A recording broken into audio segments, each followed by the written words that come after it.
তারার রাজ্যে ছোট্ট তানির অভিযান।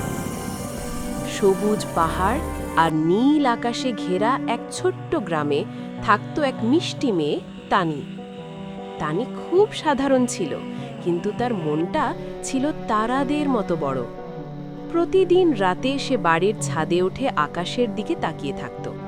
তারারা মিটমিট করত, চাঁদ হাসত, আর তানি ফিসফিস করে বলতো, তোমরা কি সত্যিই কথা বলতে পারো?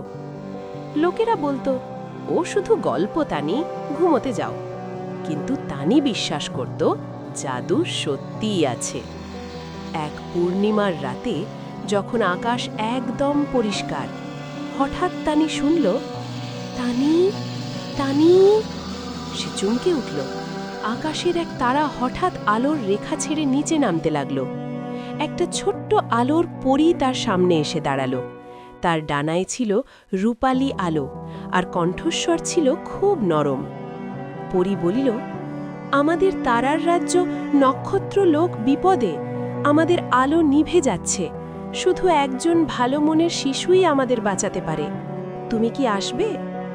তানির বুক ধুকধুক করছিল, কিন্তু সে মাথা নাড়ল, আমি আসব। পরী তানির হাত ধরল। হঠাৎ তারা দুজন আলোর সিঁড়ি বেয়ে আকাশে উঠতে লাগল। চারদিকে ভাসমান মেঘ, রঙিন তারা, গুনগুন করা আলো, আকাশ যেন জীবন্ত। নক্ষত্রলোকে পৌঁছে তানি দেখল, একসময় ঝলমল করা শহর এখন ধূসর। তারারা নিস্তেজ, আকাশে হাসি নেই।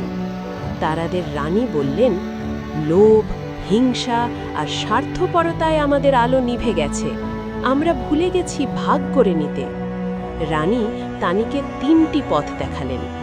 এক পথ সুখের, যেখানে শুধু নিজের আনন্দ। এক পথ ক্ষমতার, যেখানে সব আলো নিজের। এক পথ ত্যাগের, যেখানে নিজের আলো অন্যকে দিতে হয়। তানি একটু ভেবে বলল, আমি 3য় পথ নেব। যদি সবাই হাসে, তাতেই আমার আনন্দ। এই কথা বলতেই তানির হৃদয় থেকে উজ্জ্বল আলো বেরিয়ে এলো। সে আলো ছড়িয়ে পড়ল চারদিকে। তারারা আবার জ্বলে উঠল। আকাশ ভরে গেল গান আর হাসিতে। পরের সকাল, তানি নিজের বিছানায় চোখ খুলল। সবটাই কি স্বপ্ন?